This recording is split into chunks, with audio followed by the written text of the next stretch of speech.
All right, we've got the map up here. Welcome back to RSPN's coverage of the Coronavirus Task Force press briefing for Sunday, April the 19th. This again wasn't on the schedule, but President Trump announced that they were going to have one, and now it's been moved to 5:45. Originally it was scheduled for 5 Eastern. So while we have just a few minutes here, I would like to do what we did yesterday. I am curious as to the extent of this pandemic thing. You know, we hear a lot about all the people, the numbers of infected and things on the news. But even though I live in a county that is supposedly one of the worst hit here in Alabama, in Lee County, I have not personally seen or heard. I don't know anyone who has been affected by this. So we're going to do what we did yesterday just to get a general idea of how this, who this is affecting. I'm curious to see if our viewers have been affected, not obviously economically. We all have been affected somewhat by that. But if you know anyone or if you yourself have been infected, let us know what it was like, or what if you've recovered, or what state you're in. If you want, you don't have to get too personal, but just give us an idea of how many of you out there. We have, I guess every night we have between 10 and 15, 20,000 people watching on our YouTube. So it'd be nice to see out of that sample of people, how many have contracted or know anybody who has contracted, and what the if there was recovery or not. So just let me know in the comments section on YouTube, and it'd be interesting just to know. Hope all of you are taking care of yourselves, and we can get back to normal everyday life very soon.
we are awaiting the president. He should be out any minute. The press conference was scheduled for 5:45 Eastern time. We are now coming up right now on 6 o'clock, awaiting President Trump. Another press conference that was not scheduled at the beginning of the day, but he announced there would be one. So we will have that any minute.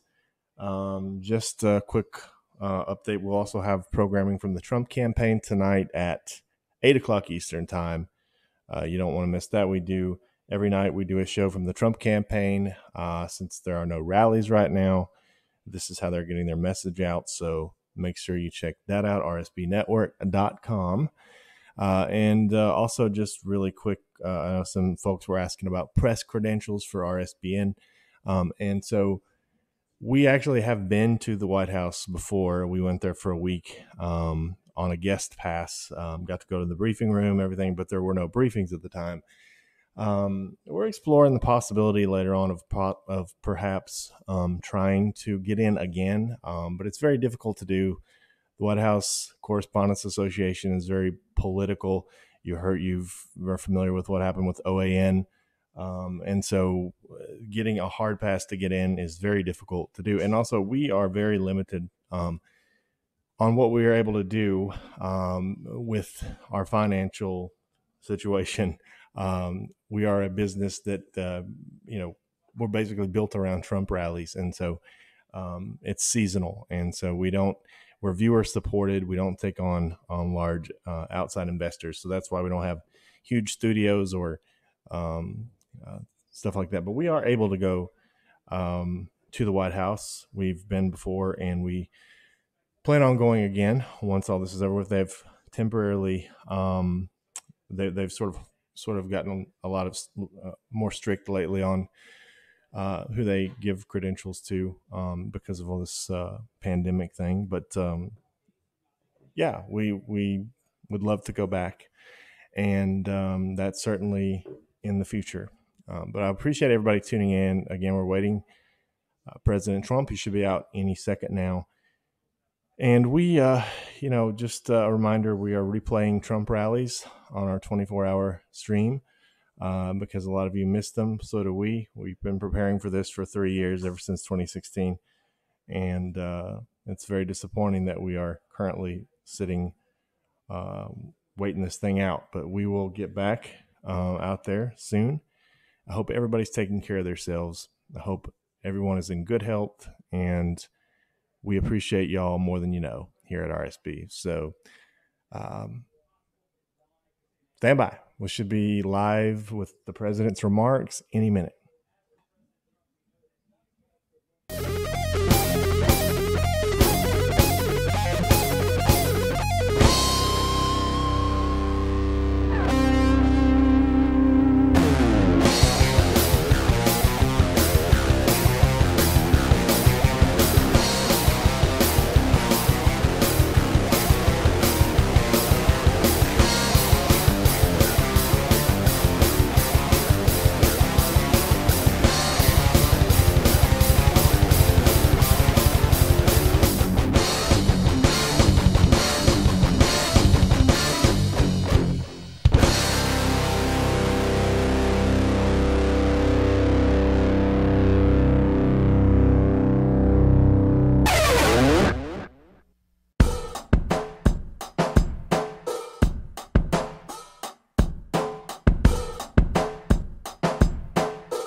Don't talk about Texas or Amarillo skies. Don't talk about Houston or them Austin City nights. Don't talk about Galveston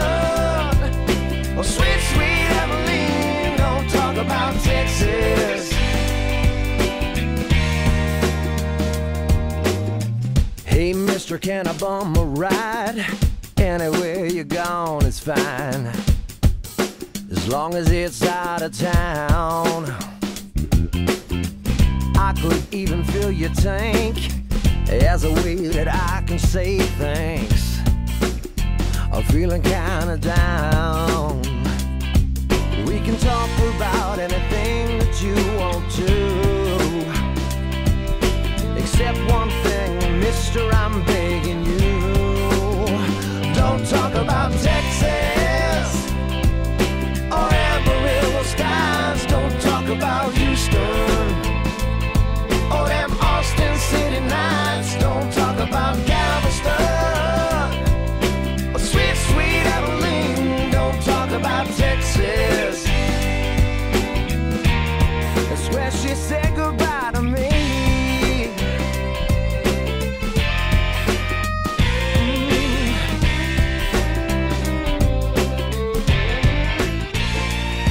Well, I remember when she fell in love with me on that Corpus Christi beach. It felt so right. And I remember how her green eyes used to shine, and a taste on her sweet lips was like cherry wine. We can talk about any state that we've been through, except the one where I hitched this ride with you. Don't talk about Texas or Amarillo skies. Don't talk about Houston or them Austin City lights. Don't talk about Galveston or sweet, sweet Abilene. Don't talk about Texas. That's where she said goodbye to me.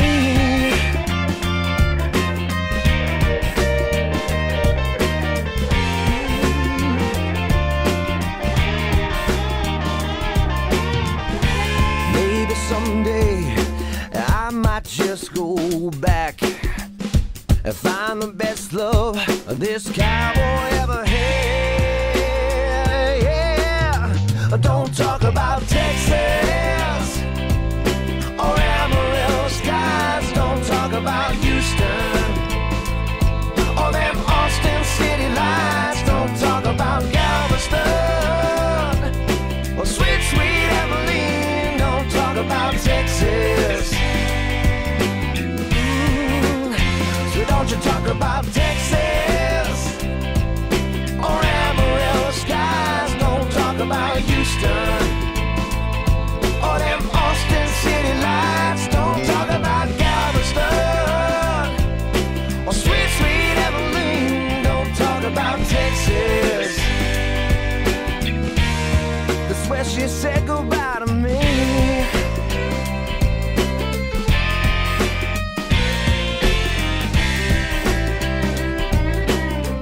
That's where she said goodbye to me. Yeah.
Happy to see you.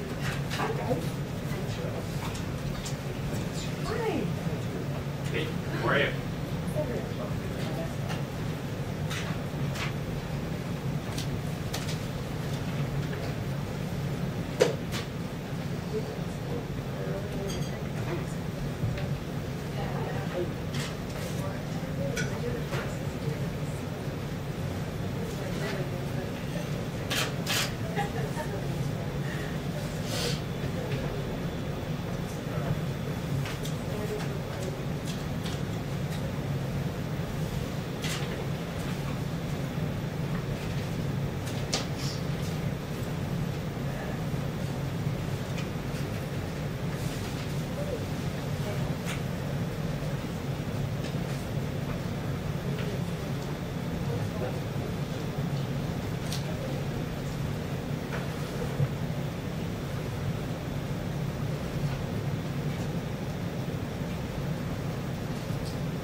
It's nice to have a seat, right? Yes. Nice to have a seat. Most appreciated. We do feel when you have to stand up.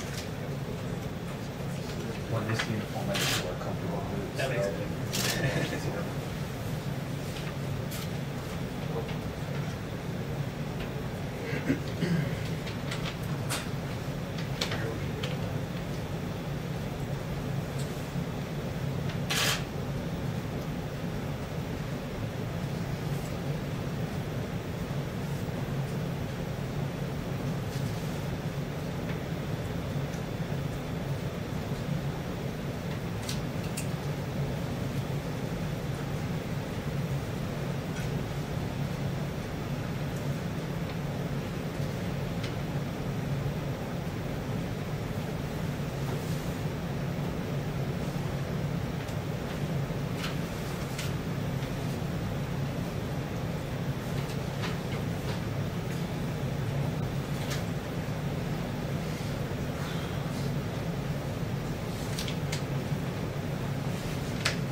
Sit down.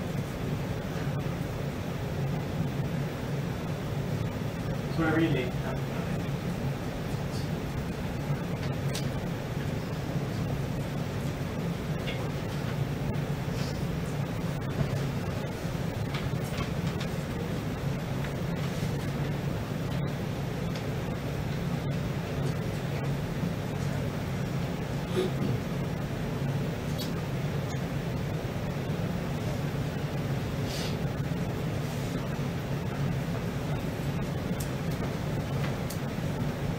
Hey, John, good evening. Sir, we are still waiting for the President and the Vice President. Some members of the President's Coronavirus Task Force, they have made their way into the briefing room, so that's a good sign that we may be getting closer to the start of this. They gave us the 2-minute warning about 6 minutes ago, so we'll just kind of wait and see what happens next. We are expecting to get an update on a number of fronts, including testing, what the governors will be hearing tomorrow from the administration as they continue to offer those guidelines, how our children allow children to walk in the picture.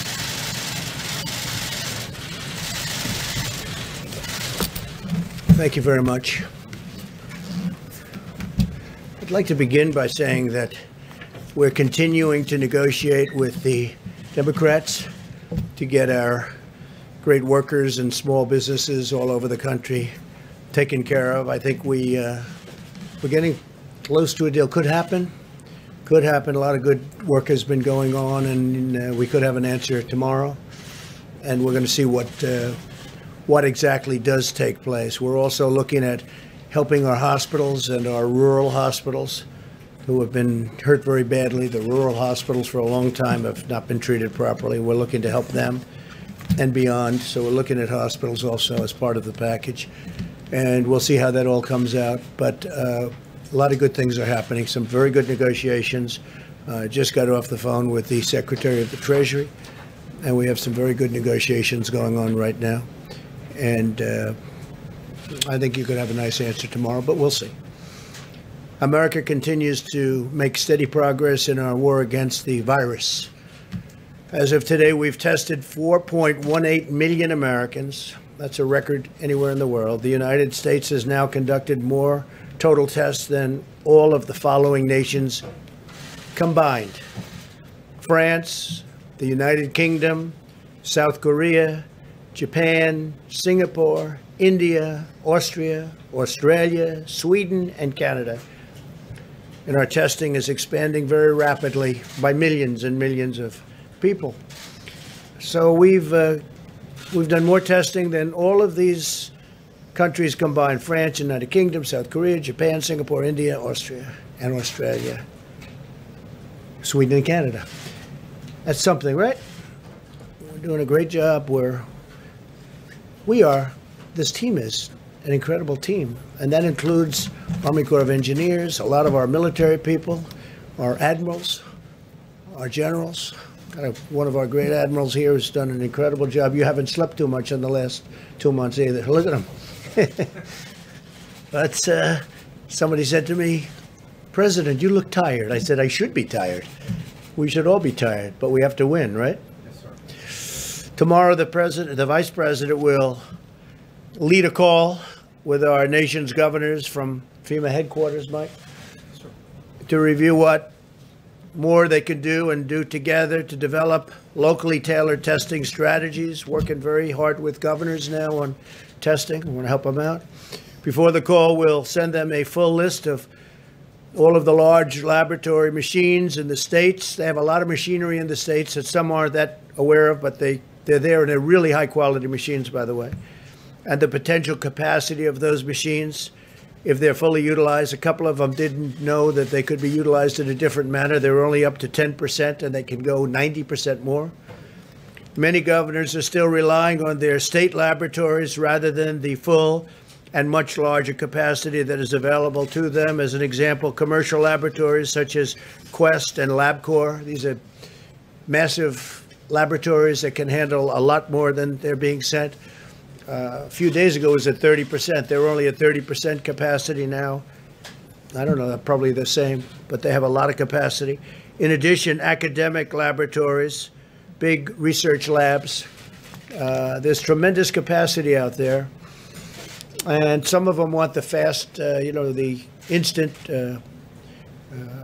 Abbott machine, which just came about due to the research during this little short period of time, and it's very quick. But these labs can do it very quickly also, and they're massive. They can handle much more than the small machine can handle.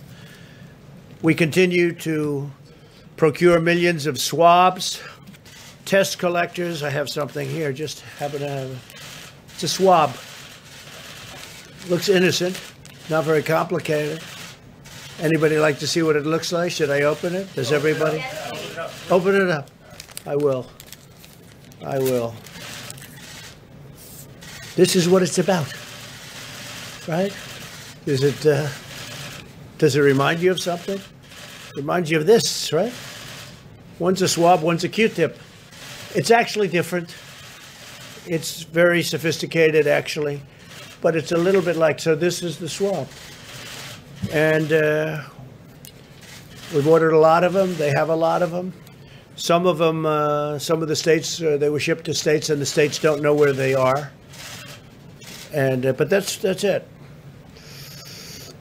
Why don't we give this to Karen? Perhaps she'll take an extra test. Right? But this is a big deal, and we're working on it, and we're working with the companies. And I think in the end, we're going to have a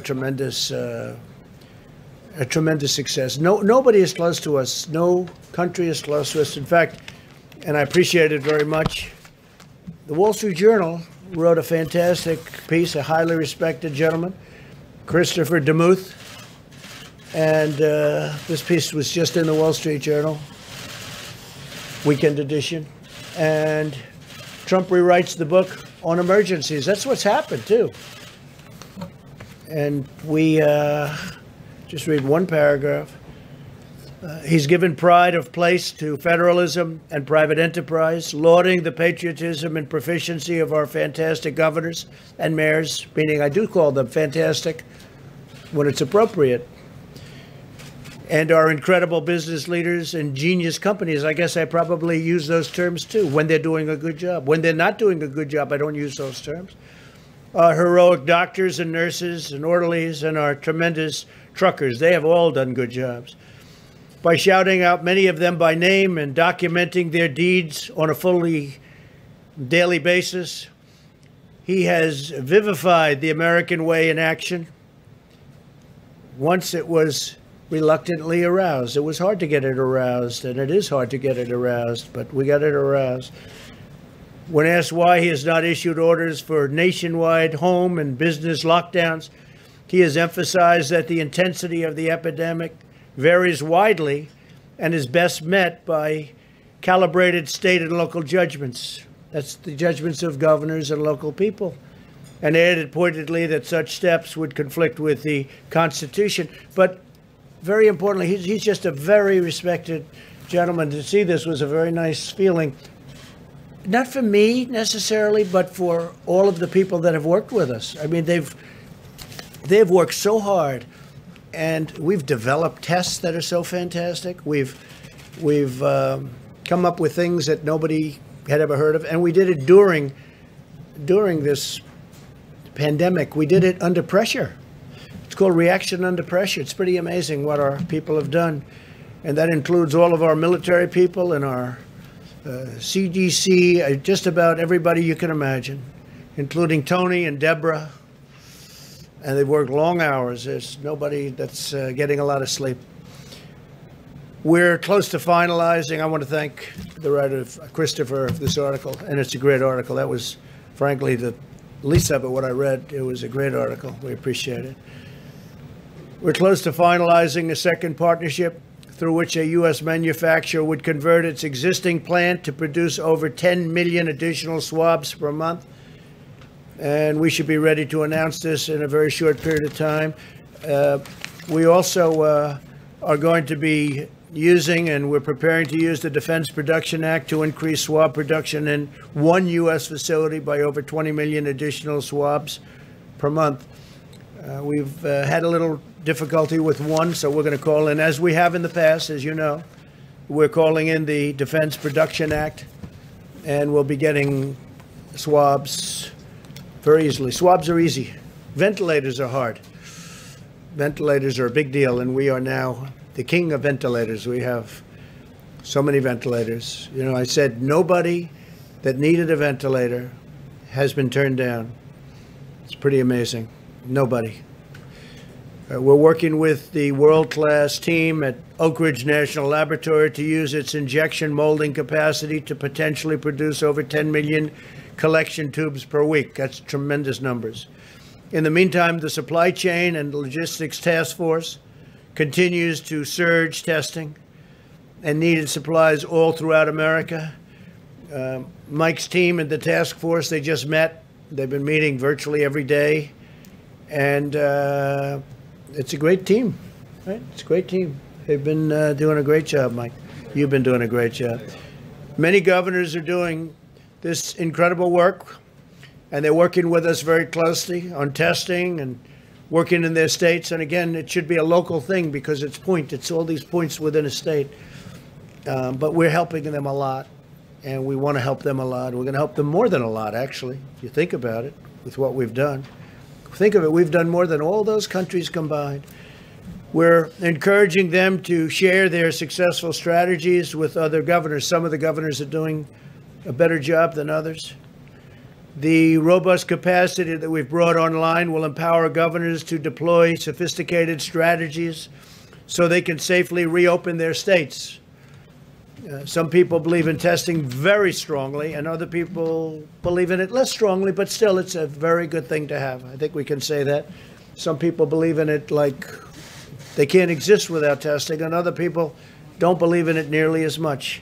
They can see how they're doing, and they feel how they're doing, and they've been pretty vocal about that. I think you know pretty much who I'm talking about, but I believe if they want it, we should give it to them and get it for them and work with them. You must remember that the governors wanted to have total control over the opening of their states, but now they want to have us, the federal government, do the testing. And again, testing is local. You can't have it both ways. Testing is a local thing, and it's very important. It's great, but it's a local thing, and we're going to get it done to a level in a very short period of time, because all of the swabs are coming in, all of the necessary materials, a lot of them, as I said, are already there, but a lot of people don't know that yet. But we'll be doing testing at a level, already we're doing testing at a level nobody's ever done before, but we'll be doing testing at a level that the biggest tester in the world will be very happy very soon. And it's very much like ventilators. You don't hear the word mentioned. And that's much tougher when you have to build these machines. We built thousands of machines. We'll more than help the governors, and we'll make sure that everything goes well, just like it did with ventilators, just frankly like it did with face masks, on a much easier subject. As face masks, again, everything's easier than a ventilator. Ventilators are tough. But now, I spoke yesterday with the president of Mexico and with various other countries. We're going to be helping them with ventilators. We have tremendous numbers of ventilators. In fact, I understand that Governor Cuomo is going to be sending up to Massachusetts some of the excess ventilators that we were able to get, and that's great. I think it's a great thing. The number of new hospital admissions is also significantly down. When you look at these numbers, it's a good thing to see, other than the fact that we also know how people have been just ravaged by this curse, by this horrible scourge, plague, call it. It's got many different names. In many of the hotspots, including a 50% decline over a 9-day period in New York City. That's a fantastic decline. It's a beautiful thing to see after going through the opposite. We continue to see improvement with declining trajectory of cases in Seattle, Detroit, New Orleans, Indianapolis, and Houston metro areas. More evidence that our aggressive strategy is working, and I thank the American people for their selfless devotion. The American people have done a hell of a job.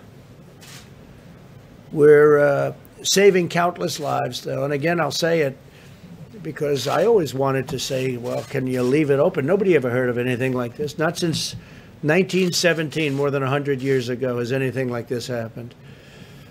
And in those days, they had no real communication, so you couldn't say, go inside, don't, you know, people just died. Almost 100 million people, it's reported.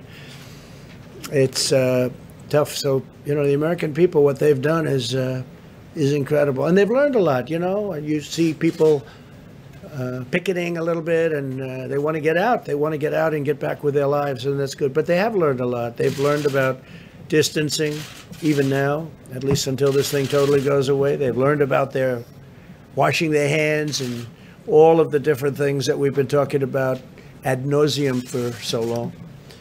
And they get it. They get it. And some places the governors are ready to go, and other places they can't go yet, and they won't go. They have to have it safe. I want it to be safe too. It has to be safe. And again, I have to say this. I can't emphasize it strongly enough. I'm probably going to show you charts of some of the countries that are really having trouble. And one in particular is having a massive problem where they said, let's go. We're just going to keep going. Well, they're the lines that we're famous for now. Some are flat and some are up. This is like a rocket ship. This country is, and they decided, let's go and let's wing it. It's, you know, they thought it was okay, but it's a problem. It's a big problem. And there's another couple. There's one in particular that everybody thinks did it, but the people are staying in. Okay, you know, the head of a country doesn't have to say stay in. These people are smart people. They know what's going on. They see what's going on. So they don't have to say. They can say they're not doing that, but the people are staying inside. There are not a lot of people outside sitting at cafes, despite what the mode of a country is. But if you look at Europe, most countries have done this. A couple tried not to. Italy tried not to, and they held it. And Spain tried not to. They went that way. France tried not to. I mean, nobody wants to do this. It's a brutal step. We're going to close down your country. Who ever heard of a thing like this? But we would have had millions of people die if we didn't do this. Millions of people. And I believe that, Mike. I think, you know, in looking at things that we've been looking at over the last couple of days, I think, and really over the last couple of weeks, from the time we did it, shortly thereafter, I said we made the right decision in closing down, made the right decision on borders, banning people coming in from China, banning ultimately people coming in from Europe. But we would have had millions of deaths instead of, it looks like we'll be at about a 60,000 mark, which is 40,000 less than the lowest number thought of. So this isn't a case where people would say, oh, we would have had that number. It's similar to a flu. It's not the same thing as a flu at all, because if we wouldn't have done anything, you would have had, so a flu would have 35. It goes from 27 to 35, 40, 50 sometimes. It's over a long period of time, much different. It's even a much different death, to be honest. It's a much different death. This is violent. CMS is finalizing new guidelines for doctors and patients to resume elective surgeries. It's a big thing. A lot of hospitals were closed. They couldn't do any elective surgeries. They'll be able to start doing that. Procedures and medical care that needs to be done in person. As long as the rate of infections remains low in a community, we want patients to be able to go to their doctors, get clinically tested, and have work done, surgeries, receive treatment for chronic conditions, and resume preventative care. So we'll be allowing that to happen very soon. We had no capacity in the hospitals with what happened with the plague.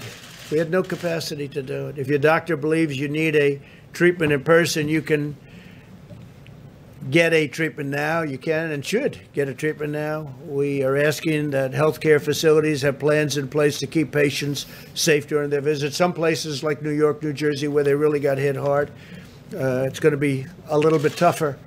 They've done a great job, but they really were a center. I mean, they were a center. I was watching that. It was incredible. But now they're leveling off, and I think they'll be coming down very soon. Administrator Seema Verma will be telling you a little bit more about it. Mike's going to say a few words. Seema will then speak, tell you a little bit more about that. My administration continues to execute our massive military operation to supply our hospitals with equipment they need and beds if necessary, but it looks like we're totally covered on beds. We have plenty of beds. It's highly unlikely. That would be bad news if we needed more beds, but it looks like it's going just the opposite direction. I want to thank Governor Cuomo, the relationship there for this whole thing. We're building hospitals. It was very good. We built a little bit more than we needed, and that's good, as opposed to building a little bit less. That's not good.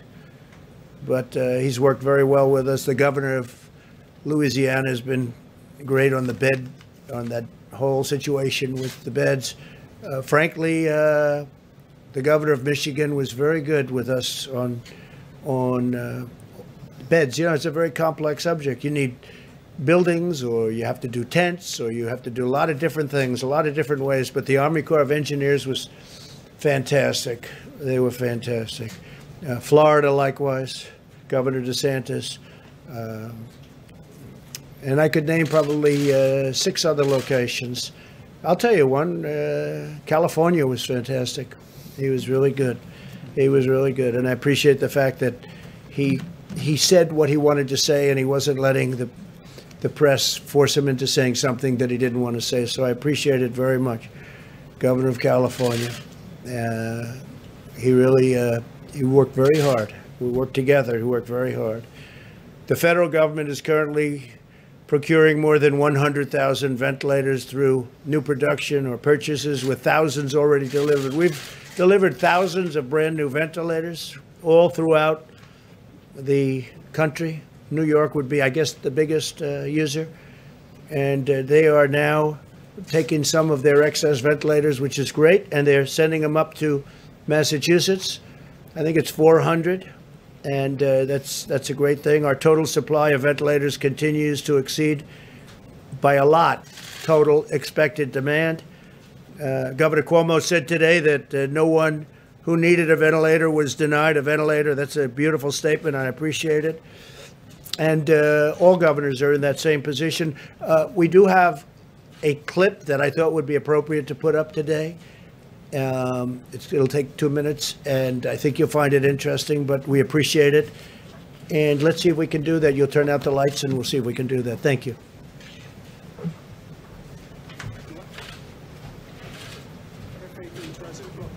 What the federal government did, working with states, as I just said, No sound? Phenomenal accomplishment. We bent the curve. We flattened the curve. Government did it, people did it, but government facilitates people's actions, right? We had to double the hospital capacity in New York State. That's what all the experts said. President brought in the Army Corps of Engineers. They built 2,500 beds at Javits that Michael and Northwell were operating. It was a phenomenal accomplishment. Close to 1,000 people have gone through Javits. Luckily, we didn't need the 2,500 beds, but all the projections said we did need it, and more, by the way. So these were just extraordinary efforts and acts of mobilization. And the federal government stepped up and was a great partner. And I'm the first one to say it. We needed help, and they were there. State and local governments were fantastic. The hospital system was fantastic. New Yorkers were fantastic. And that is an undeniable fact. Just look at what they said was going to happen. CDC, Coronavirus Task Force, Cornell, McKinsey, all of them. And they had a line up here, and the actual line is down here. What do you owe the variance to? Heroic efforts on behalf of people as facilitated by government, federal and state.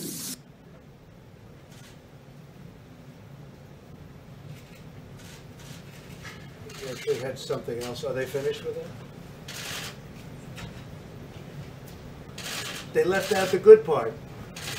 Great job, fellas. What was the good part? They did a better job on ventilators. No. Andrew had something else to say that was really nice, but we won't go through that.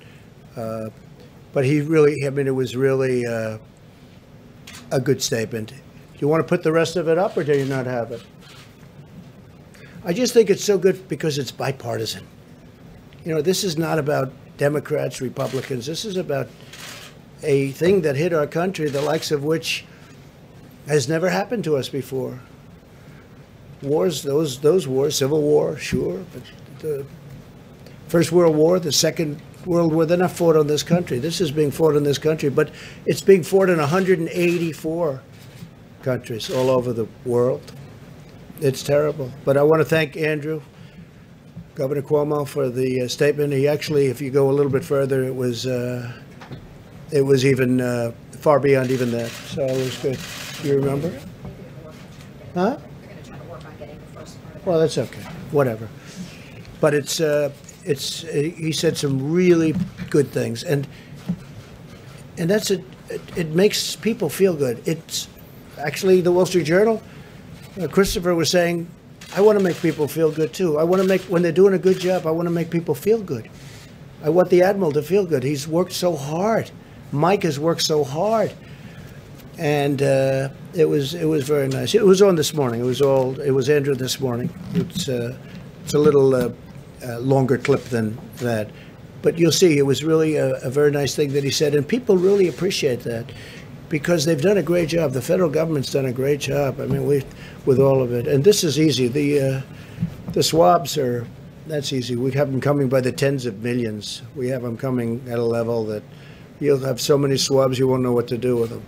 That's easy. So they'll all be there. A lot of them are there already.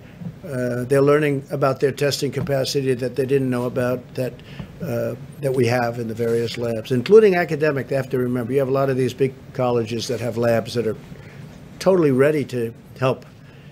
But I want to thank the Dynamic Ventilator Reserve because what they've done is incredible. That's a capital DVR, by the way.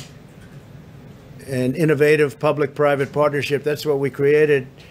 We're gaining access to up to 65,000 additional ventilators in hospitals across the nation that can be redeployed very quickly to areas with the greatest need when they're not in use. And we right now have almost 10,000 in our reserve. We've been able to give away thousands, like we helped Andrew, or we helped Phil in New Jersey is doing a great job. Andrew would tell you that too. They have a very good relationship working together and working with us. But we have, now we're back up to almost 10,000, and this is after giving away tens of thousands of ventilators. And we're going to fill up the reserves of states. We're going to work with them so in case this happens again.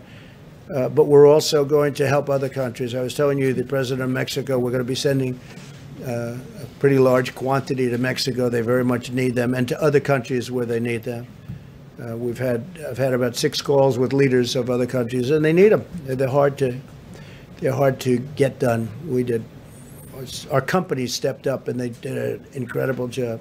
Some of them were automobile companies, and they take an assembly line, and they'd say, guess what? We're making ventilators now for a while. But because of the historic steps that we've taken, I remain confident that every American who needs any of this equipment, any of the things we're talking about, will either have it now, already has it, or will shortly have it. Through the Project Airbridge, we've completed 64 flights carrying over 600 million pieces of personal protective equipment, such as gloves, gowns, and other medical gear, with 50 more flights scheduled in the very near future. The team doing that is an incredible team of military people and young geniuses. Some are older geniuses, but mostly younger geniuses, I think I can say. Some are people that made vast amounts of money in Silicon Valley. And, you know, these are very smart people. The job they've done is incredible. And I said, where do you come from? Well, I sold my company, sir. Oh, really? How much did you get? I think he said $700 million. I said, that's good. You want to work for the government? No, I want to help our country, sir. And it's tremendous brain power. It's a beautiful thing to see. Young, incredible people that love this country, and they worked with the military. Admiral, you would say they were pretty smart, right? Yes, sir. They were in the upper scales of IQ. Yes, sir. They were the upper. They were the top scale, I'll tell you. And they're great people. But FEMA is working to commit another $384 million to produce another 64 million gowns for healthcare. These are the highest quality, where they're very safe, when you put them on, they're safe. Very important. The quality of the gown is very important. It's people in different places, different countries, they're wearing gowns with cuts in them, and these are very safe. I want to thank America's textile manufacturers for their partnership in this remarkable undertaking. 2 U.S. companies, Hanes and Standard Textile, are on track to produce 5 million gowns by the end of the month. And that's really moving. That's really moving. 2 great companies, you know the companies. Another great American company, Honeywell, recently began manufacturing N95 masks in Rhode Island, where they converted a factory in less than 5 weeks instead of the 9 months it was normally expected to take. So they've already done it, and they did it so rapidly. 5 weeks instead of 9 months. It's amazing, the spirit of this country. It's really about the spirit of the country. We said, do it fast. But they did it in, and this was a major conversion too. This is a different world. Honeywell is hiring more than 1,000 American workers to produce 20 million masks per month. 20 million masks a month. Thanks to the Defense Production Act, we'll be receiving another 40 million masks over the next few weeks. And I also want to thank 3M, because they really stepped up. We had a little dispute at the beginning, but that got worked out quickly, and they've been doing a great job, 3M. They really have been. I want to thank their great CEO. We had a little skirmish, but it worked out well. And they're doing a lot of work right now on masks and other things. This production is in addition to the 55 million N95 masks my administration has already distributed. Plus we ordered, and it's coming in soon, 500 million masks. You would think, what are you going to do with them? They get used rapidly. In addition to that, as you know, we sterilize masks now. Great company in Ohio, recommended by the governor of Ohio strongly. And it's doing very well. And they're sterilizing. A lot of the masks can be sterilized up to 20 times. So that's like buying 20 masks. And I always wondered, why aren't they sterilizing these masks? Some of them are pretty sophisticated masks. And some you can't because of the material. Others you can. But we have actually 2 companies that do this, but one company I know very well in Ohio, and they're doing a great job. So they're sterilizing masks up to 20 times you can sterilize a certain type of mask.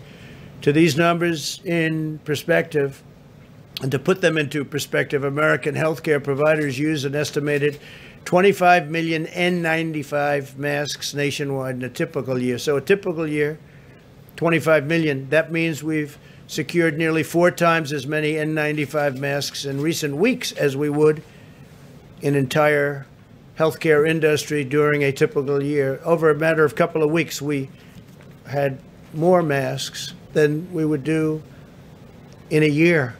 Think of that, over a couple of weeks. Moreover, we're bringing supply chains back home, and we've learned a lot about supply chains. We've learned that it's nice to make things in the U.S. I've been saying that for a long time. One of the reasons I ran for office, because we started making things everywhere but here. And if one thing comes out of this, more than anything else, it's that we should make product in the United States. And these supply chains, they sound wonderful. But if one country has a problem, the whole chain is ruined. And I've been saying it for a long time. I ran partially on that. I ran on that, and I ran very strongly against China. And then we made a great trade deal where they buy $250 billion. They're supposed to. And they're paying tariffs. They paid us tens of billions of dollars. I've given $12 billion one year, $16 billion another year, and $19 billion to our farmers and ranchers who were targeted. But, you know, I ran on China and other countries the way they were ripping us off. They were ripping off our country. And China understood that. I mean, China fully understood that. And they're big, strong, smart people. And I wasn't friendly, and it wasn't a friendly situation. And we ended up making an incredible deal with China for tens of billions of dollars of product, $40 to $50 billion to the farmers. The most they ever spent was 15 to 16. Now they're supposed to spend 40 to 50. Now, of course, the virus came along, and I'm not happy. I let them know I'm not happy. So, we had a great relationship we had a very bad relationship with China. Then we had a good relationship because we made a great deal. But we're not happy. This is not a good thing that happened. Came out of China, so we're not in a position where we're going to say much yet. But the deal itself is great. The deal it's going to put many, many people to work in our country, but all of that has to be taken into account when you look at all of the people that are dying in our country, but all over the world. All over the world, people are dying. I had a G7 call, and their economies are in tatters. They're shattered. The G7 countries. You have Japan and Germany and France. The different countries, Italy, look at what happened to Italy. Look at what happened to these countries. Look at what happened to Spain. Look what happened to Spain, how incredible. It's just been shattered. And so many other countries are shattered. So nobody ever thought this could have happened, a thing like this. It's very, very sad. But if we've learned something, it's about supply chains. I just saw yesterday where when the auto industry gets back, they have a problem because there's a supply chain going through a different country. And this has been going on for years, for decades. I always said it was no good. Why do we make it? Why do you need a supply chain? Very simple, make your parts here. They get one part from this country, one part from that country. It's all over the place. The problem is if one country has a problem, you have no car or whatever it is you're making. So we've learned a good lesson. I think a lot of smart people knew that before. But we've distributed many hundreds of millions of masks. This pandemic has underscored the vital importance of reshoring our supply chains and bringing them back into the United States where they belong, where they should have never left. What happens if you're in a war and you have a supply chain where half of your supplies are given to you by other countries? Who are the people that thought of this? These are globalists. It doesn't work. It certainly doesn't work during rough times, bad times, or dangerous times. So we're going to continue to fight the virus. We're talking to China. We spoke to them a long time ago about going in. We want to go in. We want to see what's going on. And we weren't exactly invited, I can tell you that. If you look at some of the investigations that are going on in terms of World Health Organization, and I'll take it a step further, World Trade Organization too, World Trade. We did years ago, many years ago, the World Trade Organization, from the day China bloomed, they were mainlining it, and then boom, they were up like a rocket ship because they took advantage of every little ridiculous clause in the World Trade Organization documents. They were a developing nation. China was a developing nation. They make the cars, they make the plant, they make everything. And they're a developing nation. So we've had I might have gotten elected to a certain extent because of China and other countries. One of my big things was trade. The United States is getting ripped off in trade. Now Japan is paying $40 billion and buying a lot. That's before we even do the deal. U.S.-Mexico was a great deal. The NAFTA was one of the worst deals ever made in trade history. And I would also put the World Trade Organization in that same group. So I was very tough on these countries. With China, we made the deal, and we became friendly. But then this happened, and this is tantamount. This is something that's really incredible. I do want to read something that I just saw today on television. I was looking, and I just said, that's an interesting statement. We talk about the Democrats, and it was a statement made by Bret Baier, good guy, smart. On February 19th, there was a Democratic debate in Las Vegas. That was February 19th. That's way after I closed entrance from China into our country. So Bret goes, on February 19th, there was a Democratic debate in Las Vegas. 3 words weren't said during the debate: virus, coronavirus, or COVID-19. Those 3 words never came up.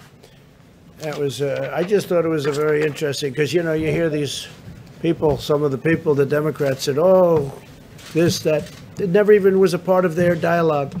Now they bring it up because you see what happened. So now, but they didn't bring it up. But I brought it up. I brought it up a long time before I made the trade deal. And I was not easy to deal with. I was not easy to deal with. They understand that. We still have 25% on $250 billion that they have to pay us. And it's a lot of money. We've taken in a lot of money, and we've had a lot of beneficiaries, including our farmers and ranchers. So in addition, we've launched an unprecedented effort to develop new treatments and therapies to battle the plague. Therapies, to me, are the most exciting. The vaccines are obviously so important, but the therapies are immediate, you know, and we have some things that are really looking good. Really looking good. We call COVID Treatment Acceleration Program. We're accelerating all of these great companies that are looking, and we have government agencies looking too, NIH. This extraordinary program is slashing red tape to speed and development anti-rival, and if you look at what we're doing in terms of the speed, it's unrivaled. It's totally unrivaled. There's never been anything like it. The FDA and Dr. Stephen Hahn, a highly respected man from a great institution, left that job to come here. The job he's doing is incredible. And we're working with Scott, his predecessor, who's terrific. We're working with a lot of people, but the speed of development for antiviral, antibody, and immune therapies is at a level that nobody thought even possible. And I will say this, we're getting very good results. It's a little soon yet, but if we could find the therapies that would solve the problem, if somebody has a problem, we can get it taken care of so it's not so devastating as it has been. With that, I'm going to ask Vice President Pence to come up, and I have to say it's a Sunday evening, and this man has not stopped. He's working. We all are, in all fairness, but he's been working with his task force and everyone else round the clock for months, and I just want to thank Mike. Thank you, Mike. Thank you, Mr. President. And let me echo your words about all the dedicated men and women on the White House Coronavirus Task Force, and the team that you assembled in January, and some of whom are with us today. Seema Verma with CMS, Admiral Giroir with the U.S. Public Health Service, Dr. Steve Hahn of the FDA, and others represent a level of commitment and dedication that's been inspiring for me to have the privilege to work with. And so I thank you for your gracious words. That White House Coronavirus Task Force met today.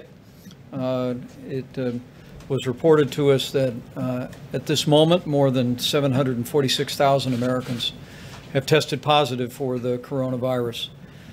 Fortunately, more than 68,000 Americans have fully recovered, but sadly, more than 41,000 Americans have lost their lives to the coronavirus.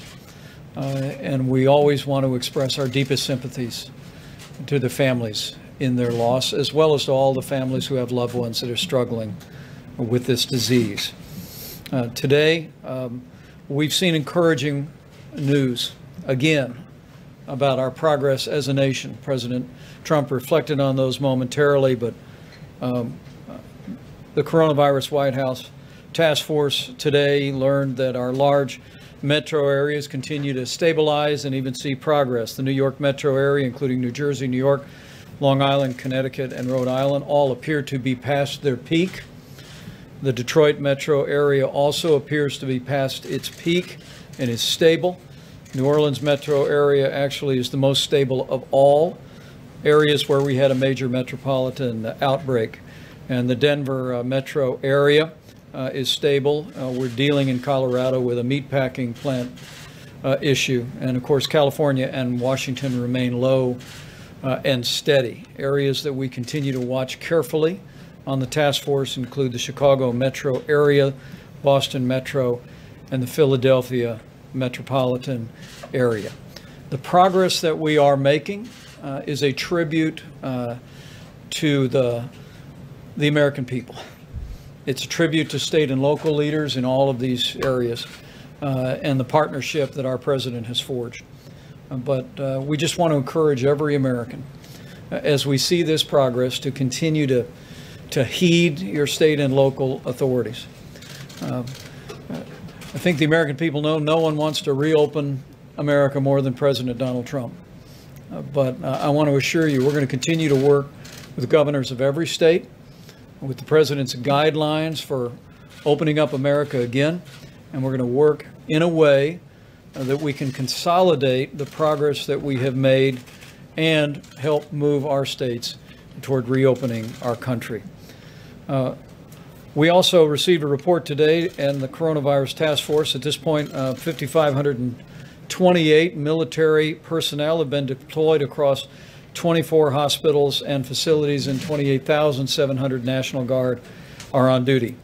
On the subject of supplies, the President spoke about this at length, but at the present moment, we have more than 9,055 ventilators on hand. We actually added 91 ventilators to that supply because of the production that the President and our task force at FEMA has activated. In the next 7 days, we'll be adding 576 ventilators to the strategic national stockpile.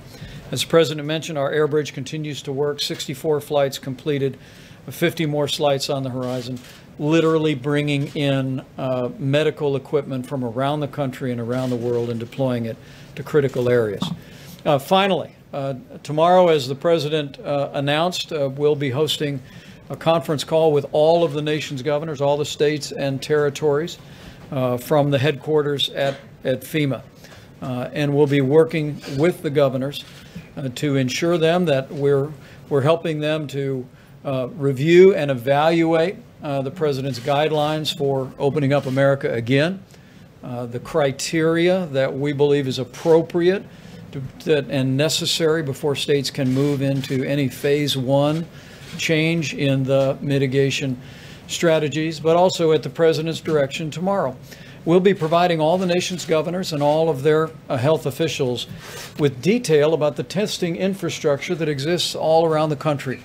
We'll be specifically providing governors and state health officials with information about all of the lab capability that exists in their states, and also we'll be updating them on our efforts to identify the kind of supplies the President just held up, and our efforts to make sure that those supplies are at all of those laboratories as the need should arise.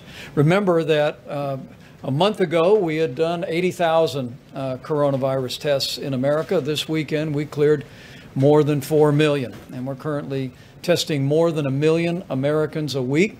We fully expect to actually have tested more than 5 million Americans before the end of this month. But at the President's urging, we're going to continue to scale that testing and then work with governors to make sure that they can manage and implement and deploy that testing in the manner that will most support their efforts to move their states forward. Remember that the testing that is contemplated in the guidelines for opening up America again for phase 1 are testing people that have symptoms that may be coronavirus, and then also having the testing resources to deploy to vulnerable communities, nursing homes, or other vulnerable communities that we have identified as needing additional what is called monitoring or surveillance testing. We believe we have the testing today around the country that would allow any state in America to move into phase 1 if they've met the other criteria of 14 days of consistent declines and strong hospital capacity so that the system would not be overwhelmed in the event of a flare-up. But we're going to be working with governors tomorrow on the subject of testing and supplies. And as the President said again this evening, we're here to help.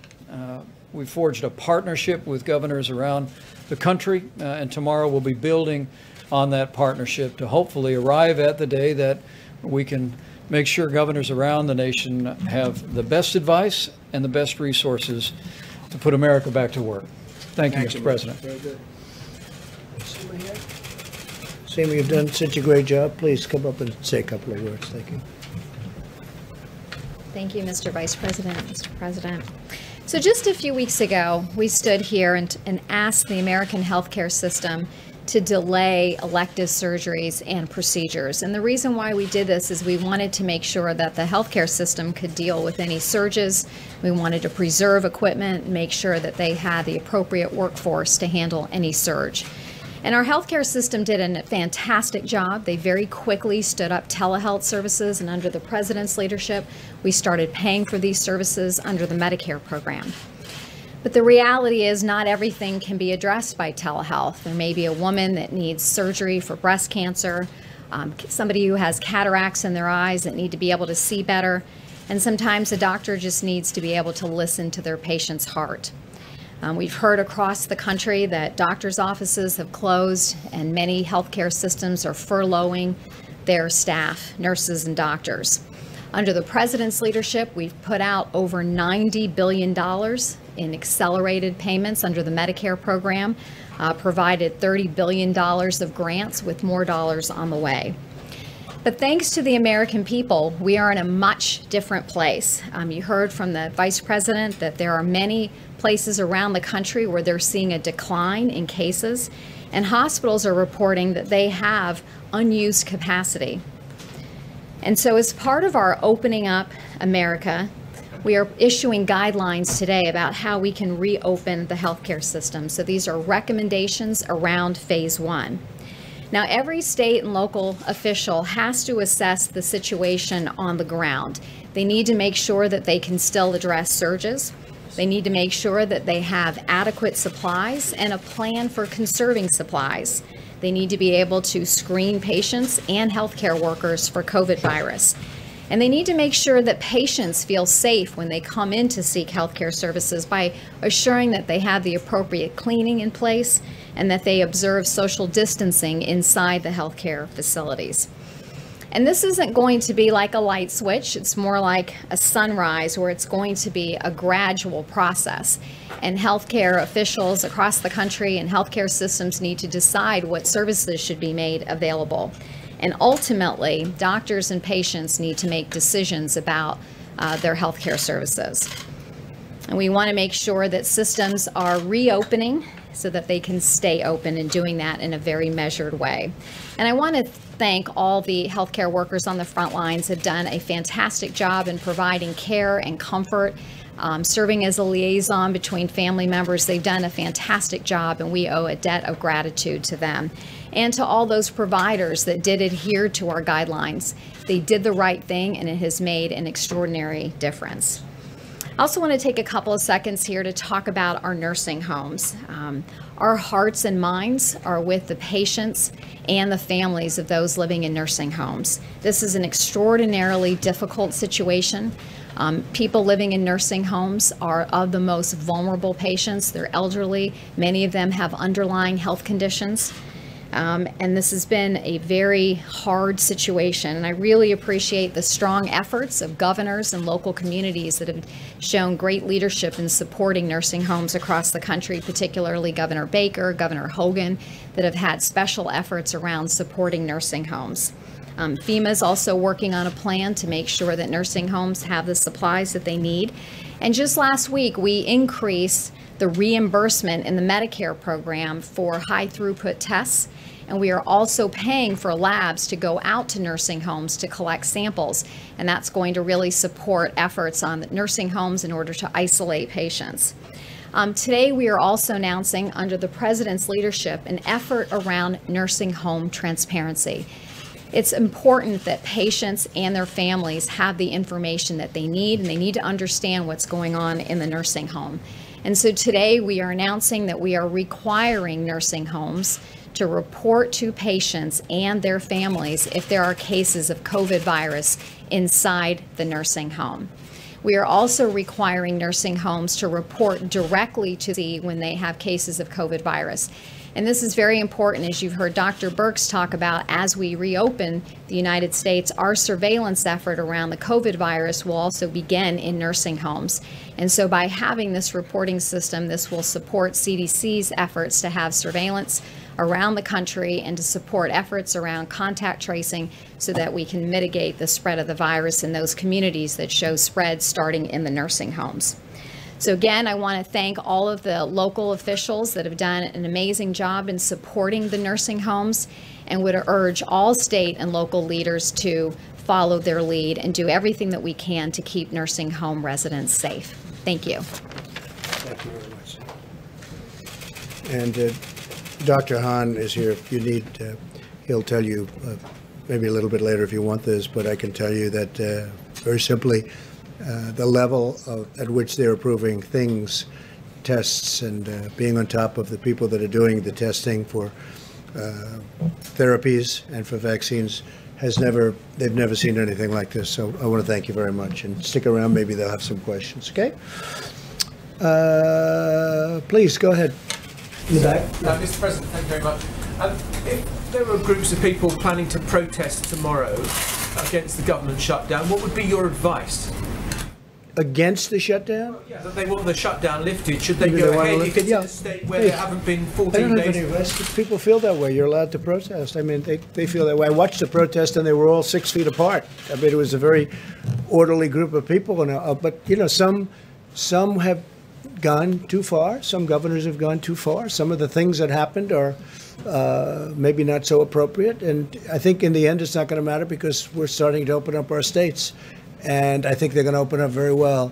We're going to be watching it. We're going to be watching it very closely. We're working with them on testing. We're working with them on whatever they need. I don't think they need ventilators anymore.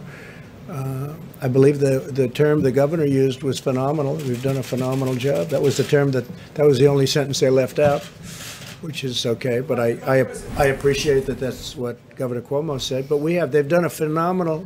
These people have done a phenomenal job. As far as protesters, you know, I see protesters for all sorts of things, and I'm with everybody. I'm with everybody. Please, in the back. Go ahead. In the back. Go ahead. You ready? Yeah. Yes, please. Thank you, Mr. President. Jen Pellegrino with LAN. Yesterday, you pointed out that Iran was likely not truthful in the reporting of the virus. Meanwhile, Senator Dianne Feinstein and other Democrats are looking for $5 billion in aid to Iran. Are you considering giving any aid to Iran? If Iran needed aid on this, I would be willing to do something if they want it, if they ask for it. I would be certainly willing. They were hit very hard. Obviously, those numbers weren't correct numbers that they reported. But if they needed help, if they needed aid, if they needed ventilators, we have thousands of ventilators currently on hand, and ventilators under construction, that are under construction. That's a mosquito. I don't like mosquitoes. I don't like mosquitoes at all. But if they, yeah, we would certainly be willing to help. What they should do is be smart and make a deal. It's only because of, you know, you look at what happened. It's John Kerry, I guess, just doesn't want them to make a deal. And they're probably figuring they can wait. And maybe it will be Biden, and they'll own America if Biden gets. And they know with me, it doesn't work that way. It doesn't work that way. If Joe Biden got in, they'd own America. Between them, China, Japan, Mexico, Canada, they'd own America. You wouldn't have a country left if he got in. Go ahead, please. Mr. President, the first question, you mentioned that you've seen some governors, I think you said this yesterday too, that some governors you think have gone too far. Which governors are you referring to, sir? Which states? I don't want to mention names specifically, but obviously one we can mention that's this, but really much beyond this, is Virginia with what they've done on guns.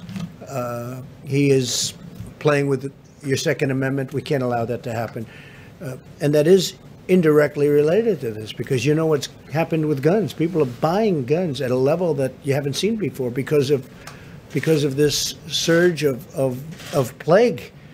So what he did was totally inappropriate. Other than that, I'm not going to mention governors, but I have a list: 1, 2, 3, 4, 5, 6, 7. On money, sir, you mentioned off the top that you hope that a deal may come tomorrow on the small business loan program. Well, I hope so. But, you know, this morning Mnuchin seemed like this was ready to go. It seemed like any second now. Is there any changes there? You know, every time you say it's ready to go, then they say, oh, we have a good negotiating position now because he just said it's ready to go. So now let's see what happens. But we want to take care of our workers. We want to take care of our small businesses. They're really the engine of this country. We have to when we open, we want to have those small businesses ready to go. We don't want those businesses abandoned because they couldn't afford their employees. They couldn't take care, and I want to take care of those employees. Well, what's the holdup now, sir? I can't tell you that. I can just tell you that we're negotiating with the Democrats, and they negotiate for things that we can't do, that we don't think are in the best interests of the people of this country. We are very close to a deal. I can't tell you whether or not we're going to get the deal or not. Who would say that? You want me to say we're going to have a deal before we have a deal?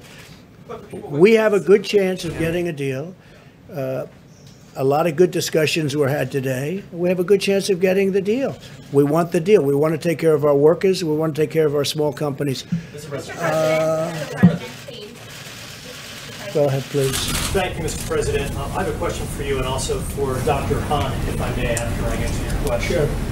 In your remarks that you made just a few moments ago in regards to reopening the U.S. economy, you said, I want it to be safe. And that's a sentiment obviously shared by tens of millions of Americans. I want it to be safe. And it seems at odds, Mr. President, with the tweet that you had on Friday about liberating those 3 particular states, Virginia, Minnesota, and Michigan, because none of those states, Mr. President, have met the requirements that the Vice President and others on the task force have talked about in terms of reopening the economy. Do you see those two Well, if you take Michigan, there were things in the Michigan that I don't think they were necessary or appropriate. Everyone knows that. I think the governor of Michigan, we're getting along very well, but I think the governor of Michigan probably knows that. I think she probably wished she didn't put some of them in. You can't buy paint. You can't buy seeds. Where did this stuff come from? No. We're going to be safe. We have to be safe. And we don't want to close anything. We're not going to be closing. But we're going to be doing it beautifully, systematically. We're working very well with the governors. I would say pretty much almost all of them. A couple of them, no matter what you do, you'll never satisfy them. You could find the cure tomorrow and they wouldn't be satisfied. They'd find a reason to complain. Wise guys. But for the most part, we're working very well with the governors. We have a great relationship with the governors. I can tell you, I've been on numerous calls with governors, and during those calls, without exception, they were friendly. And that's going back even a month from today. So I think that we're going to do a terrific job. I think the governors are going to do a terrific job, and we're starting to open our country. And, as you know, I just spoke with Greg Abbott today from Texas. He's fantastic. He's a fantastic governor. And he's going to be opening up parts of Texas. And you're going to be opening up parts of other countries. You know what other states. And you know what that is. And by the way, other countries are at a point where they're starting. I see where Germany's starting to open up a little section. So there are a lot of great things happening. And we're going to start to open our country. And we're going to do it. It's like, as I say, it's like a beautiful puzzle. A state might even be a portion of a state. There are states, very big states, and you can have portions of states, Mike. You have a portion, you have a county, which is perfect, and you have another county that's sort of still pretty far away, even if it's within the same state, and it's not doing so well. But they may open up parts. So we're going to do it very, very carefully, and I think it's going to be very successful. But when you say safe, I want it to be very safe. Thank you very much. Let him just do this one. Then go ahead, please. Thank you very much, Dr. Hahn. Doctor. There's a question that I don't know the answer to, and I was hoping that you could provide an answer to. There's an epidemiologist at the University of Alabama in Birmingham who's actually a COVID-19 survivor, and his name is Michael Say. And his question is this: why would the virus suddenly be different? And why would people's susceptibility be any different on May the 1st, or on June the 1st, or on July the 1st? And this all relates to reopening the economy. Can you explain or give an answer to that particular question? I don't think we have evidence that one would be more susceptible or less. What I think we can say is that the mitigation efforts have really helped with respect to this. And that what we've seen is the number of cases have gone down. And if we follow the gating criteria for the opening, we're then able to institute phase 1 and have the appropriate measures in place to actually reduce any chance of flare-up of the cases. Is there a chance of a sort of rebounding if you reopen too soon without the type of mitigation efforts that we've had still in place? Yes, there's a chance. And I think Dr. Fauci and Dr. Birx talked about this at the podium. And the key here is the surveillance that is being put in place with the CDC. I think that'll be a really great help in terms of trying to reduce that risk. Thank you. And I think they have the rest of that clip. I just thought it was a very good clip. I think it's a tribute to New York. I think it's a tribute to the federal government. And I thought it was nice. So I think they have that now. They can try it. Go ahead. We saved everyone? No. But have we lost anyone because we didn't have a bed, or we didn't have a ventilator, or we didn't have healthcare staff? No. The people we lost are the people we couldn't save. Not for lack of trying, and not for lack of doing everything that we could do as a society, not only as a government and as a healthcare system.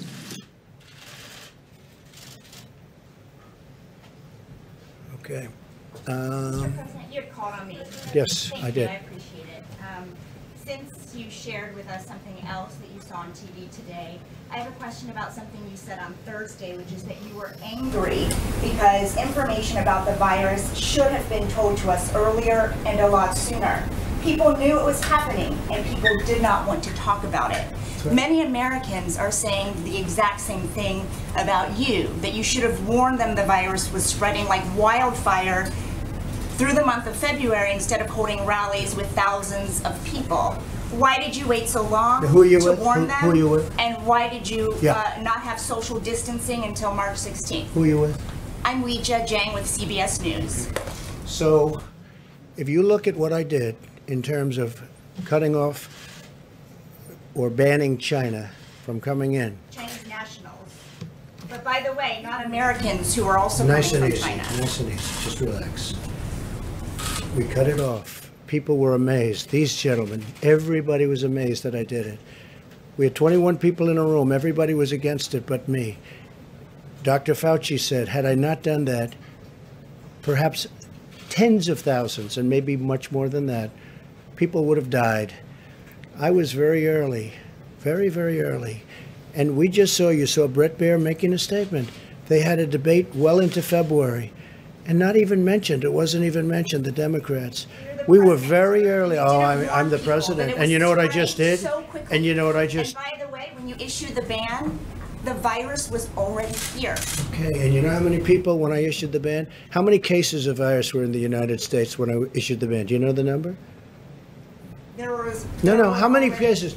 Remember I said one person. How many cases were here when I issued the ban? But did you know? No, you have to do your research. How many? I did my research. On the 23rd of March, you said you knew this was going to be a pandemic. Can I tell you what? well I did know it. I did know it. All I have to do is look. So you knew it was Anybody knew it. Just, are you ready? How many cases were in the United States when I did my ban?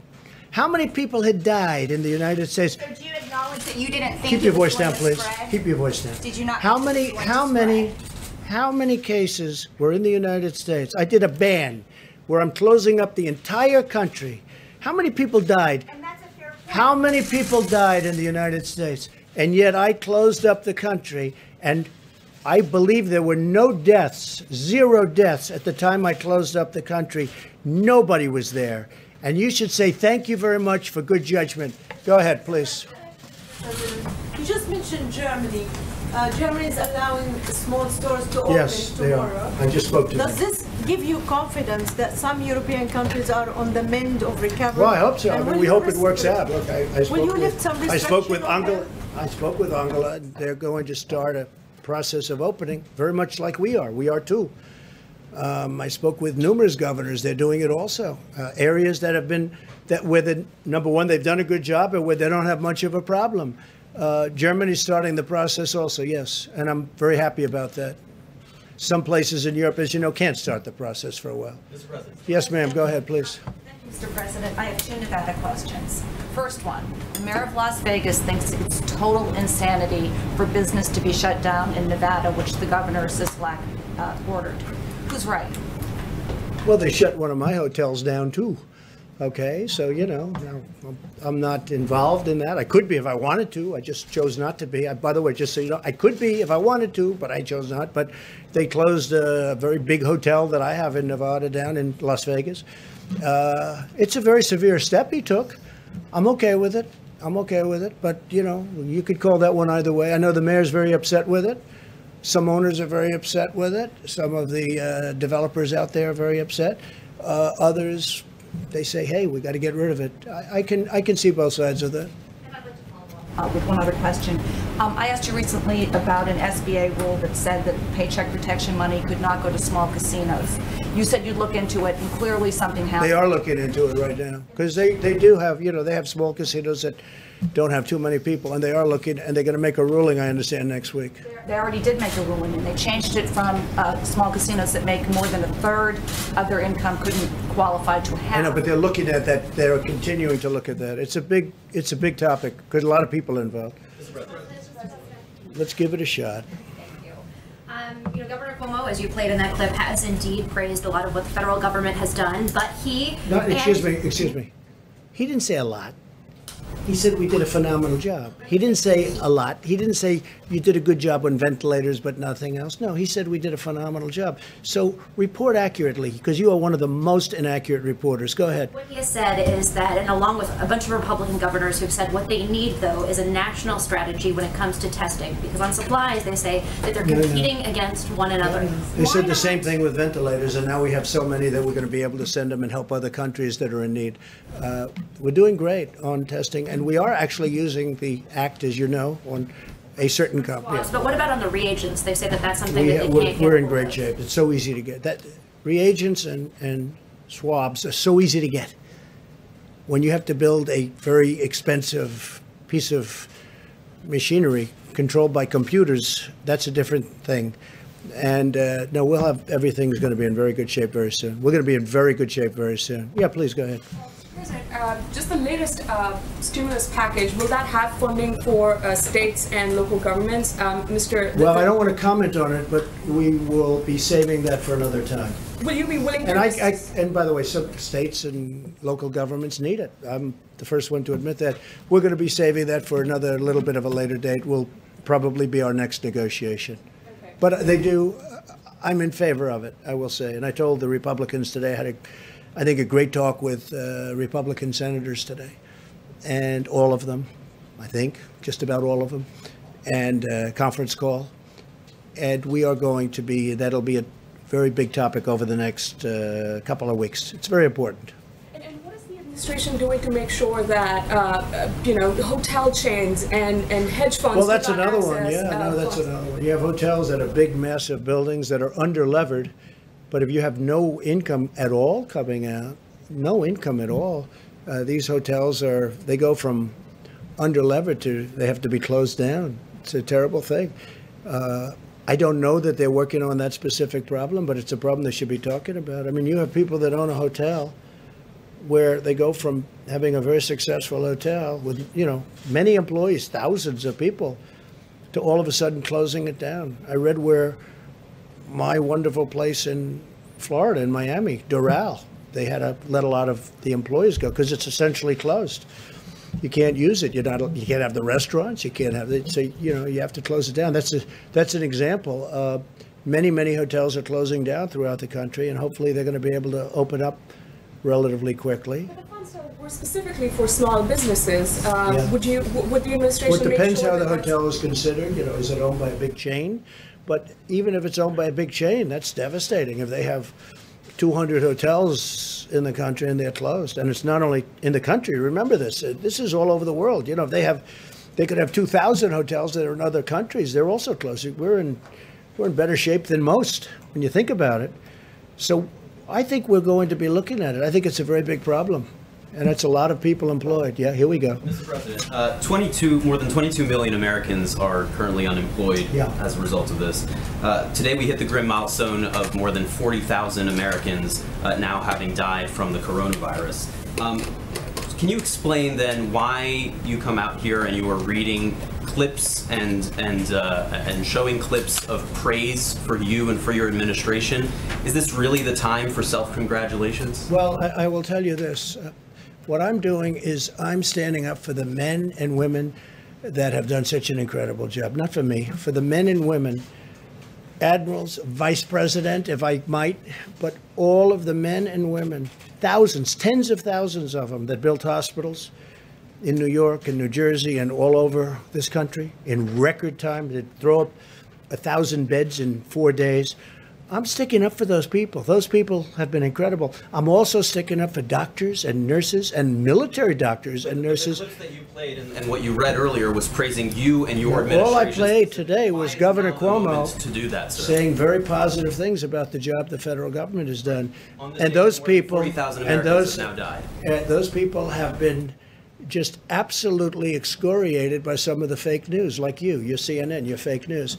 And let me just tell you, they were excoriated by people like you that don't know any better because you don't have the brains you were born with. You should be praising the people that have done a good job, not doing what you do. Even that question. So just so you understand, if we didn't do a The question is job... why now? Not why are you doing it, I'll tell but you why now. Are you ready? Because these people are right now in hospitals. It's dangerous. It's going to a battlefield. And I want these people, I want you. I want you in the... It's all about that. It's not about me. No, nothing's about me. Look, you're never going to treat me fairly, many of you. And I understand that. I don't even know. I got here with the worst, most unfair press treatment, they say, in the history of the United States for a president. They did say Abraham Lincoln had very bad treatment, too. Let me just tell you. It has your name in it. It talks about Trump remaking the playbook. Well, that's a positive thing because that's an exercise in how to do it and what to do. And that's good for the future. People can learn from that. But I want the men and women of this country that are in danger, the admirals and the generals that have done a job like they've never done before. They're in war. We're in war. You know, I call it the invisible enemy. That's the war. And it's a dangerous war. We're also at a level, when you said 40,000 people, and you're right, almost 40,000 people. And what, oh, more than, okay, good, correct me. 41,000. Good, well, I'm really glad you corrected me, CNN. But here's the story, let me just tell you something. If we didn't do what we did, the 40,000 right now could be 1 million people, not 40,000, it could be 1 million. We're tracking at much less than the lowest possible estimate. And that's a great tribute to a number of people and a number of things. One of the things that it's a tribute to is what's taken place in this country with the American people, because they've gone inside, they've done it. They've done a job that nobody thought was possible. And in fact, when they did the models, as they call them, nobody thought it was possible. They did models not based on this kind of success. I've seen New York streets, and I see it in the morning. I've watched all my life New York streets, and you can't even see the pavement. There's so many people. And you take a look this morning, you take a look, even on Friday morning, I looked at it, I saw it through a camera. There wasn't a person on Fifth Avenue, there wasn't a person on Madison Avenue. I've never seen anything like it, because people have really listened to instructions, and they've listened to what we've had to say, and the professionals, they've listened. And those people should really give them a lot of credit, including people like you, because you just don't have the sense to understand what's going on. All right. Yeah, please, go ahead. Thank you, Mr. President. Should publicly traded companies like Shake Shack and Quantum Corp and Ruth's Chris, should they have access to the PPP program? Well, it would depend. It would depend. A lot of those, I don't know much about any of those companies, but a lot of times they're owned by franchisees where they own 1 or 2 places, and, you know, they are small businesses. So a lot of that would depend on what the formula is. But again, many of those companies are, you know, they're out to franchisees. A franchisee could open up one of the places that you mentioned. And so, yeah, I would say that's important, actually. That's like a restaurant. Go ahead, please. You know, these you referred to these protests earlier. You know, some of them are getting pretty intense, and we're actually getting some death threats to some governors who are reluctant. You are in the media? No, the governors are getting death threats. You know, governors of Kentucky, Michigan, Virginia, they're getting increased levels of death threats. And are you concerned that you're talking about liberation and the Second Amendment and all this stuff? Are you inciting violence among the few people? I've seen the people. I've seen interviews of the people. These are great people. Look, they want to get, they call cabin fever. You've heard the term? They've got cabin fever. They want to get back. They want their life back. Their life was taken away from them. And, you know, they learned a lot during this period. They learned to do things differently than they have in the past. And, you know, they'll do it hopefully until the virus has passed. And when the virus passes, I hope we're going to be sitting next to each other in baseball games, football games, basketball games, ice hockey games. I hope we're going to be sitting next to each other. I hope you have golf. The Masters is going to have 100,000 people, not 25 people watching at the course. I mean, I am not. No, I'm not. I think these people are I've never seen so many American flags. I mean, I'm seeing the same thing that you're seeing. I don't see it any differently. There too. They're who? Nazi Well, flags. that I totally would say no way. But I didn't see that. I see all, of course, I'm sure the news plays that up. I've seen American flags all over the place. I have never seen so many American flags at a rally as I have in the Israelis. These people love our country. They want to get back to work. Please, go ahead. Have you thought any more about pardoning Paul Manafort or Roger Stone so they're not exposed to coronavirus in jail? Well, I just tell you this. Roger Stone was treated very unfairly. Paul Manafort, the Black Book, turned out to be a fraud. We learned that out during the various last number of weeks and months. They had a Black Book that came out of Ukraine, turned out to be a fraud. Turned out to be a fraud. They convicted a man, turned out to be a fraud. General Flynn was a highly respected person, and it turned out to be a scam on him.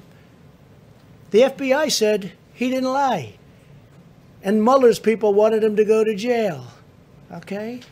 So what am I going to do? You'll find out what I'm going to do. I'm not going to say what I'm going to do, but I will tell you the whole thing turned out to be a scam, and it turned out to be a disgrace to our country, and it was a takedown of a duly elected president, and these people sin.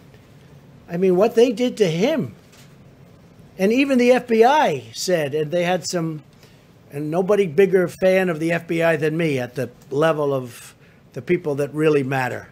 But the top of the FBI was scum. And what they did to General Flynn, and you know it, and everybody knows it, was a disgrace. He was in the service for over 30 years. He ends up being a general and respected. Respected.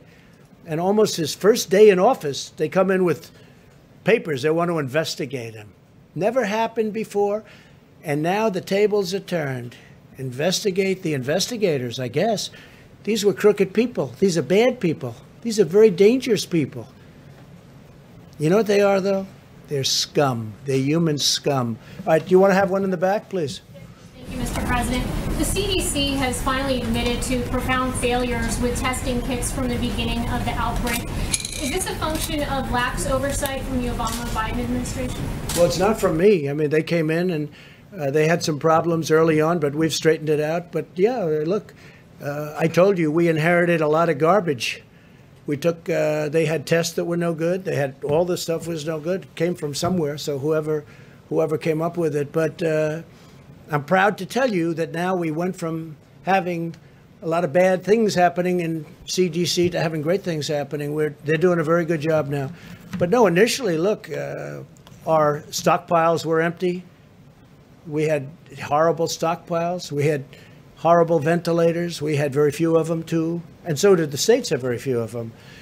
But all of these things are now we're at a level that we've never been. Same with our military. Our military is the strongest it's ever been. We spent $1.5 trillion on our military. We've totally rebuilt our military. It's never been in a position. And we even have Space Force. Mike and I were talking about what an achievement that is. First time in 72 years we have a new force.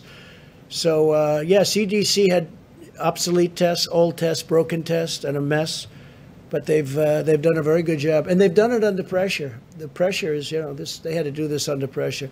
So we're very proud of the job they've done. Please go ahead. Mr. President, you said swabs are easy, and this has been something that hospitals and states have been saying there are shortages for more than a month now. Why wait to use the Defense Production Act until now? Well, we already have millions coming in. We have one company that we're forced to use it with, and probably by tomorrow we won't be. You know, it's a tremendous hammer. Probably by tomorrow it won't be, but we have millions of them coming in. They're very easy by comparison. And in all fairness, governors could get them themselves. They really could. All of this, but we're going to do it. We're going to work with the governors, and if they can't do it, we're going to do it. If they do it, we can do it maybe cheaper, better. We're going to get we're getting very high quality. With us, it's all quality too. Even if it takes a little bit longer, we want the highest quality in all of it, including the ventilators. So, yeah, we have millions of them coming in very soon, and many of them already have been ordered, and the governors don't know quite where they are, but they'll be finding them fairly soon. Mr. President, Mr. President, go ahead. on President Xi, You now talk about the missteps that China made early on in this crisis and how it put the United States Well, behind. based on an investigation, we're going to find out. Yeah. So when you repeatedly praised Xi in January and February, you said he will solve the problem. You said he was doing a great job. Were you duped by President Xi? No. I made a deal that's phenomenal for the United States. No, you know who was duped? You and the Obama administration were duped for years because China was ripping off this country like in the history of any country. Nobody's been ripped off like the United States by China and many other countries, and we stop it. And we've done a deal where they're paying us $250. They are buying $250. They didn't do anything for us. You know, we didn't even have a deal. It was so bad. The deal. These comments are after the deal. It is about a deal, because the deal started a long time ago before anybody heard about this. The deal was finished a number of months ago. Very happy. I was very happy. I hope they were happy. Billions of dollars came in tariffs. Billions of dollars. They're going to be purchasing billions. And then all of a sudden, long after that, I find out about this. And I told you, I'm not, listen, CNN. I told you I'm not happy about it. And this was after the deal. So we have this wonderful deal. And I was nobody's been tougher before the deal ever on China than Trump. Then I made a deal. I was very happy with the deal. It's a great deal, great for our farmers. The farmers have been paid a fortune already. Then what happened? No mistake. We made a great deal. Now I find out after the deal, I find out that I'm not happy. You people are so pathetic at CNN. Let me just tell you. Sure. I was very happy with the deal, very happy with everything. Then we find out about the plague, right? The plague. And since we found out about that, I'm not happy. But I closed it up long before Pelosi. Listen, long before Pelosi, you know, she was having parties in San Francisco. Let's all go to Chinatown. And that was a long time after I closed up the country. Go ahead, please. The first of the month is next week. That's why your ratings are so bad, because you're pathetic. Go ahead, let's go. Your ratings are terrible. You got to get back to real news. Go ahead. The first of the month is next week. So for people that are worried about whether or not they're going to see a stimulus check again next month, will there be another stimulus check? Well, we're looking at it. We're talking about it. It's the delivery's been very good, as you know. People are getting them and they're happy. It's saving lives. We will let you know when it's appropriate, but we're not going to let our people suffer. And you've seen that. By the way, you've seen that better than anyone.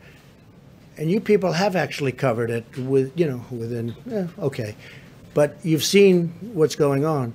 And we got those checks out to people. It saved their lives. Nobody else could have done it. Nobody else could have done it. And I'm very happy if we get this new check out to the workers in these essentially to the workers in these small businesses, the PPP, we're going to be very happy, because as we open, those businesses are going to open along with us. Yeah, go ahead, please.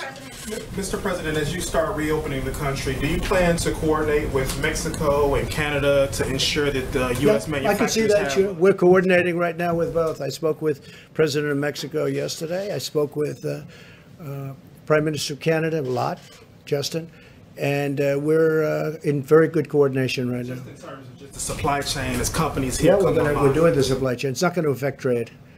That's part of trade, and it's not going to affect trade.